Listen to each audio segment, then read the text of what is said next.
All right, welcome back to our continuing adventures on the Let's Defend platform. Today we're going to do a short blurb in regards to the training slash academy that Let's Defend is rolling out with the incident responder package. And so as you can see, I've supposedly completed the Windows aspect. It's just a few um, pixels short. Got a bug request opened up in regards to that. Then a few other issues. These are of the same quality that you would expect, which is pretty stinking good quality. Oops. I'm just going to try to open these up. Obviously, I can't show um, the slides, everything else like that would kind of make it so it's like, why do we have to sit there and, pay for the incident responder, everything else like that? Which, okay, I get to an extent, but effectively working through here. Wow, apparently I must have a lot going on right now in terms of internet traffic, because this is fairly slow. Okay, hang on. Okay, so that's a little bit better. So I figured I'd go through basically just the table of contents. I figured that would probably be the safest way to go about presenting any of this. So that way I'm not angering anybody over at Let's Defend. I did get confirmation that I'll still be able to sit there and work through, much like with the normal like SOC analyst exercises. I can continue with the incident responder ones with the account that I've been given to go through, run these things to the ground, everything else like that. But effectively, um, there's going to be a little bit of a delay in regards to that. I'll probably be back um, working on this stuff, or at least back to this particular portion well, probably the second week in December. I'm doing this recording the day before Thanksgiving, and then there's some personal stuff going on. I've got a couple of other videos for the other time, basically continuation of the um, Internet Storm Center exercises and challenges, but that's really not what we're here to sit there and talk about.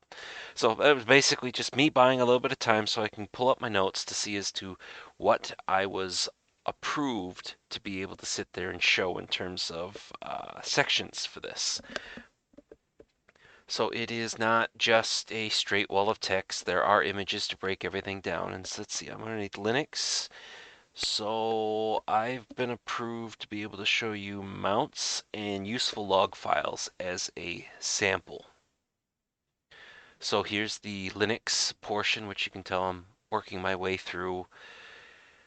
Never enough time. Never enough time. So I'll show you the mounts as an example. So it works much like everything else. There are text for you to go through and read. You get the images to sit there and, basically help you understand the concepts. Then on some of these portions, there are hands-on exercises in terms of, okay, we'll put you in a Windows system, or we will put you on a Linux box via SSH. And you go through and you do some of the stuff to in which you just, read, everything else like that. And you answer some questions.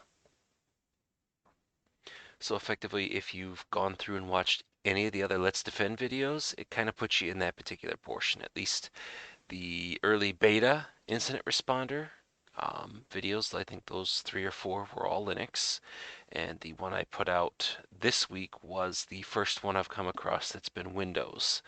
And besides a couple of odds and ends, oddities, uh, it's actually been really stinking good.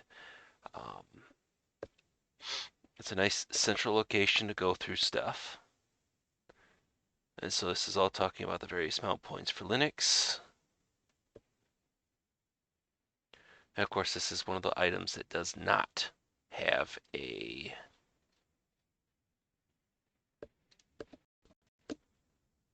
hands-on exercises or questions to answer. I got 2 more portions here I can show. So let's see, did Linux or the Windows stuff come up? Yes, Windows stuff came up. And so I was told I could give or show the live memory analysis one and then the users underneath here. So we're going to kind of jump back and forth while this stuff warms up. Oh, okay, I guess we're just going to keep going here then.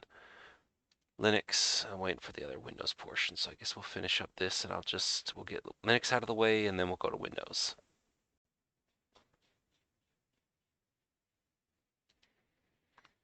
Okay, for the other section that I've been approved to show you the users and groups. So here's more of the actual images to break through and kind of make some of the dry material because, I mean, depending as to which way you learn best, either sitting there reading or actually putting hands on or some variety of which. So, I mean, there's a lot of good info in there in terms of breaking out what the information inside the passwd file is, the shadow.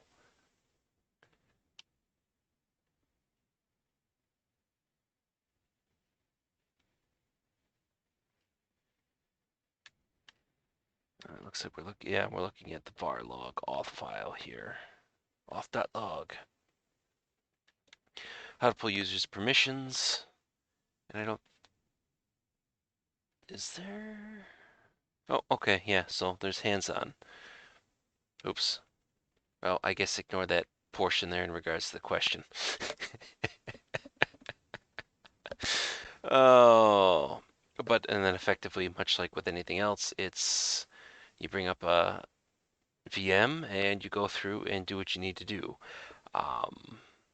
It is no GUI, at least on the Linux side. It is straight SSH, so all command line going through. So hopefully you're fairly good with Linux, or at least have a passing enough. So let's see, this was what? Users and groups.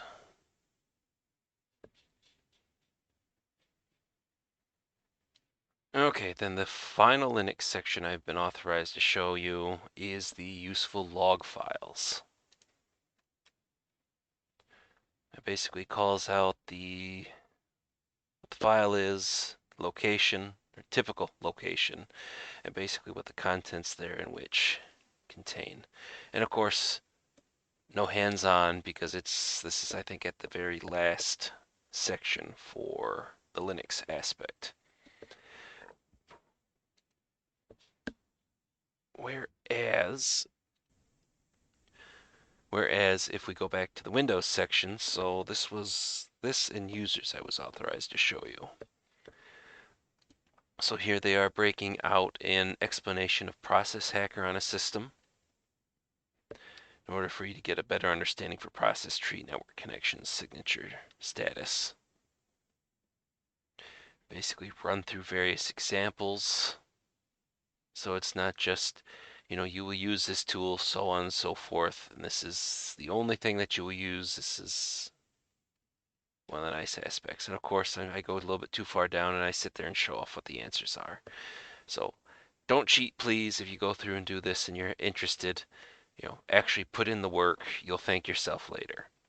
And again, same thing. So with this one, there is a hands-on section that then allows you to get connected to a Windows box that's been customized for this particular exercise. And will allow you to go through, do what you've effectively just learned, apply it in real life, and then basically answer some questions off of it, which is always a good thing. And we'll get this 1 second, and I will jump back in for users, and that should be the last thing that I've been authorized to be able to share.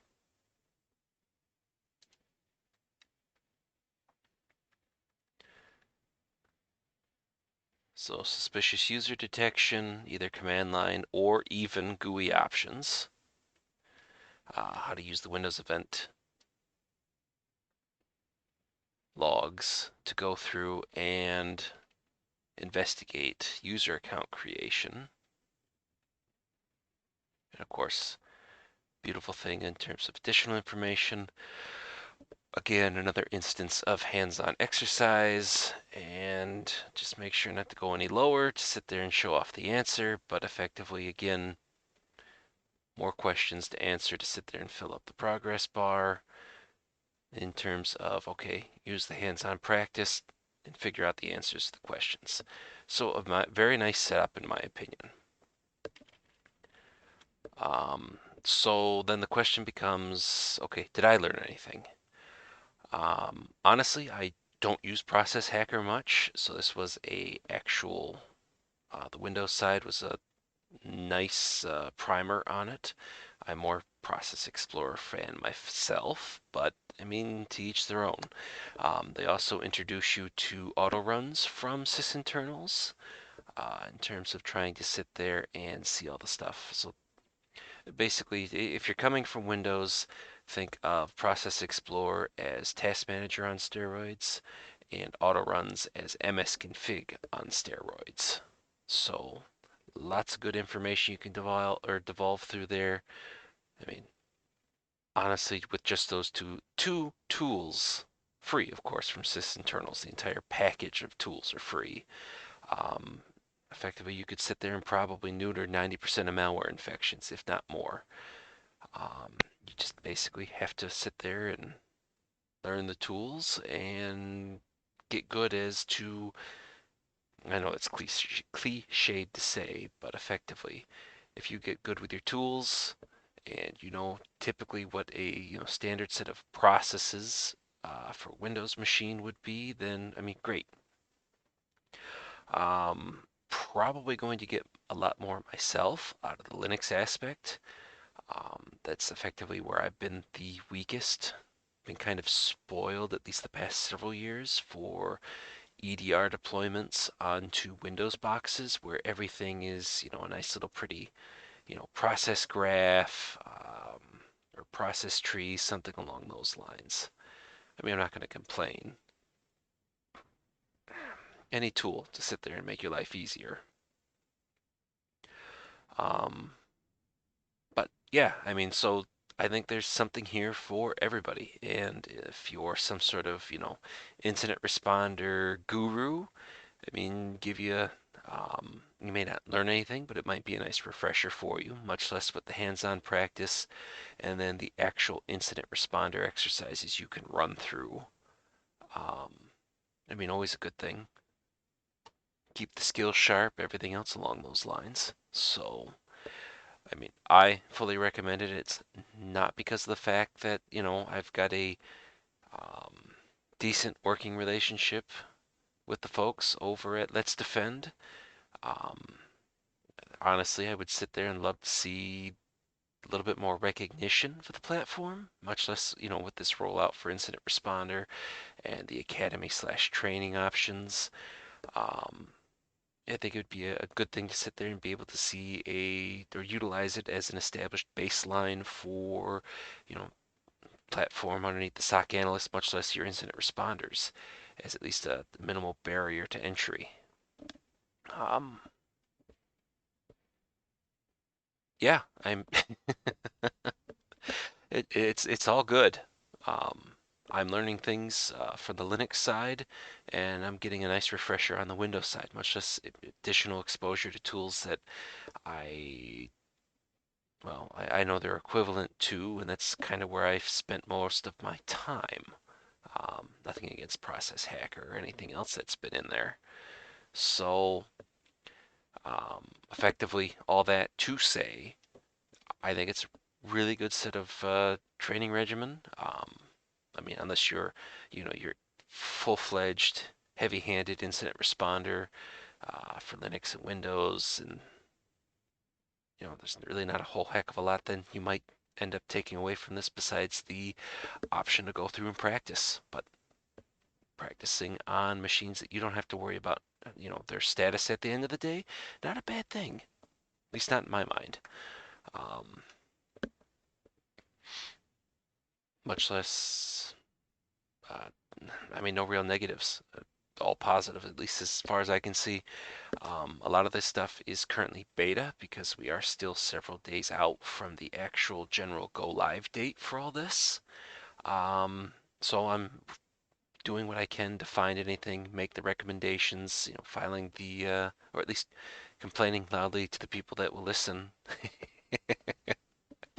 um, in terms of, okay, hey, this doesn't work, this is a little bit weird. Um, I guess the one thing that I have found is, I mean, uh, the bug here in terms of finishing all the Windows content and not having the bar fill up. Nothing detrimental, just a couple of UI things. Um, and then there's slight issue with the uh, when you spin up a Windows system for the hands-on exercises, especially you're kind of given a crunched window, so you've got to use the scroll bars. That's been reported, and as I understand, they're taking a look at that. And then the same aspect for um, opening that VM instance in a new tab. I had to open it up in new tab twice, and on that second time, it actually sat there and popped through. Um, and that's been reported too. All the information's been provided because I'm trying to do what I can to make sure that this launch goes as smoothly as possible. Even though I'm not a developer for these guys, I just get to sit there and report on what I get to play with and make YouTube videos off of. But so from somebody who would be considered, I guess, a moderate incident responder on Windows systems, thumbs up. Somebody who's a little bit weaker on the Linux side, oh, thumbs way the heck up. um, I don't know. I guess effectively, if you're somebody that would be more advanced, anything else like that, I'd love to hear some sort of feedback or constructive criticism. I'm sure they probably would too, um, since I'm not really their public relations officer or anything else like that. The only relationship we have is I make videos, they give me access to the platform, I make said videos. That's about it. But that's all good. So, okay, so there we go. So thumbs up all the way around. Still a couple of rough edges, but I mean, come on. Like where anybody would actually be surprised by something that's not officially released yet. I mean, this is going a heck of a lot smoother than anything that EA has released. So I sit there and make the joke because, as I understand it, EA has released Battlefield 2042, and that launch cycle has been just complete garbage. Effectively, just released.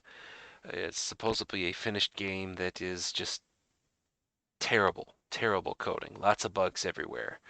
So this is nowhere close to EA levels of screw up. But so there we go. That is the quick and dirty review of the Academy slash Incident Responder Training that, as I understand, should be available once you buy into the Incident Responder package. So, um, hopefully you guys have enjoyed all this, gotten something out of it. If you have any questions, let me know. Specifically, if you want to see, I guess I can sit there and try to grab some of the info from the slides. You can, I guess, kind of take a comparison. Or if you know of anything that does something similar, I mean, I'm always interested. But with all that being said, I will see everybody in the next video.